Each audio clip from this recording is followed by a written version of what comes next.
Have you ever had that feeling that a key piece is about to be moved on the board, but no one's saying it out loud? It's like there's a calculated silence brewing behind the scenes at St. James Park. One of those silences that usually comes just before a major shift. Newcastle United fans, as sharp as ever, have started noticing the signs, more cautious speeches, discreet movements, and a growing sense that something significant is about to happen inside the club's structure. And the curious part, we're not talking about a player or a manager. We're talking about someone who has directly influenced the club's path away from the pitch. By the way, if you're the kind of fan who never misses a twist and wants to stay on top of everything happening at Newcastle, now is the perfect time to subscribe to the channel. Here we keep you updated with detailed reports, behind-the-scenes insights and analysis that go far beyond the headlines. And of course, always delivered in a clear, direct and passionate tone that values those who truly love this club.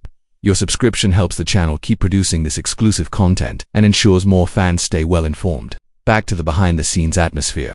Sources close to the club have revealed that a key departure has already been confirmed. The decision has been made, things are heating up internally, and the impact could run deeper than it initially seems. Some say this change is just the beginning of a broader restructuring, strategically planned by the club's owners, the Saudi investment fund, PIF, and the most intriguing part.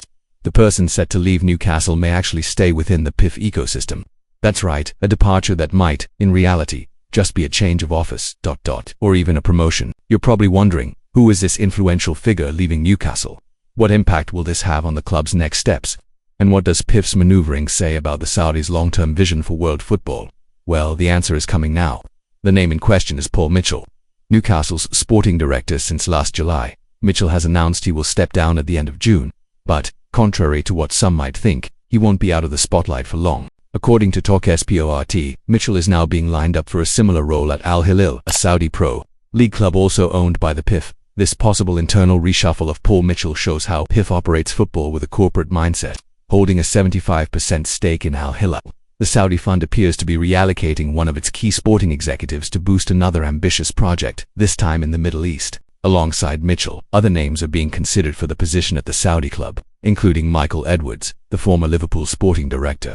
However, Al Hilal's current top priority is appointing a new manager, their main target, Simone Inzaghi, the current Inter Milan boss, who could be announced before Al Hilal's Club World Cup opener against Real Madrid on the 18th of June. If you haven't subscribed to the channel yet, now's a great moment to do so. By subscribing, you make sure you never miss a single update about what's happening behind the scenes at Newcastle, especially when it involves the club's owners and their powerful international connections. Best of all, everything here is based on reliable sources like NEWCASTLE and other top British outlets specializing in elite football coverage.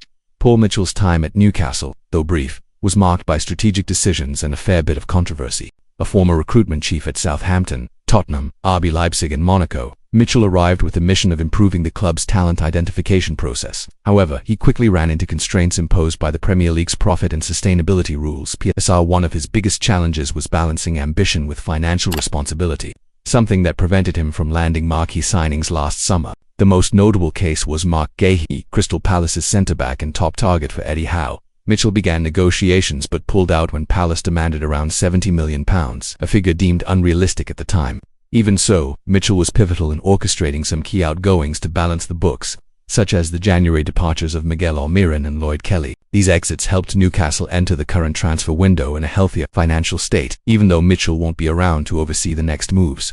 And if you're enjoying this detailed breakdown, don't forget to give this video a like. That helps the channel grow and keep producing content that doesn't just report the news. It explains why things are happening.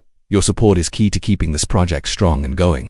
Mitchell's management style also stirred debate. Last September, he sparked discomfort by implying the club had misinvested in players like Alexander Isak, Anthony Gordon, Sandro Tonali, Lewis Hall, and Tino Livramento. His comments raised eyebrows among fans and pundits, especially since these players were still adapting and had huge expectations placed upon them.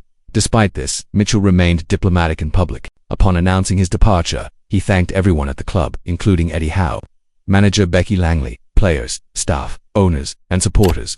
In his official farewell, Mitchell said, "I'm leaving at a time that feels right for both myself and the club, especially with Darren Eales, someone I've worked very closely with, also stepping away soon. The club is in great hands, both on and off the pitch, and in a fantastic position to continue progressing. I'd like to wish everyone involved with Newcastle United a bright and prosperous future." A carefully worded message to close this chapter amicably and perhaps open the door to new challenges within PIF's wider structure. Now the big question is, who will be Newcastle United's next sporting director? There's no clear answer yet, and it looks like the club will delay the decision until a new CEO is appointed. That's because Darren Eales, the current CEO, will also step down soon due to health reasons. In other words, the club is set for a significant restructuring at executive level, a change that could impact everything from transfer decisions to the overall relationship with fans. It's worth noting that PIF has now appointed two sporting directors at Newcastle, neither of whom stayed for long. Dan Ashworth, for instance, joined from Brighton in June 2022 but left just 20 months later, having expressed interest in joining Manchester United. Mitchell, on the other hand, will have spent just under a year at the club. It suggests a pattern. Newcastle is still searching for the right figure to steer the off-pitch project, but hasn't quite hit the mark yet. That's why, if you're a fan who follows every detail, it's crucial that you're subscribed to this channel. With so much happening behind the scenes, each update could signal a new chapter in the Newcastle project. Be one of the first to know and understand how each decision shapes the club's future. Hit the subscribe button and turn on notifications so you don't miss a thing. Meanwhile, manager Eddie Howe is expected to take a more central role in transfer decisions once again. This is something he already did before Mitchell arrived, and it might even streamline some of the club's upcoming market moves. With the new season fast approaching and pressure to deliver results mounting, Newcastle needs to act efficiently. Howe's presence at the heart of planning could help steady the ship amid so much change at the top.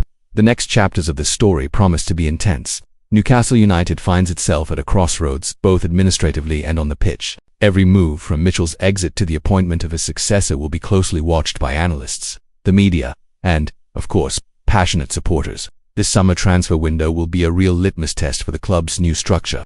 One wrong step could derail the season, but the right decisions could elevate Newcastle to new heights. And finally, it's worth emphasizing, all the information shared in this video was based on reporting by NEWCASTLE, other specialist outlets, and reliable sources close to English football. Here you'll always find verified content with credibility and a commitment to the truth. So if you value this kind of insight, share this video with other fans, drop a like, and of course subscribe to the channel. Let's follow every step of this new Newcastle United era together. See you in the next video.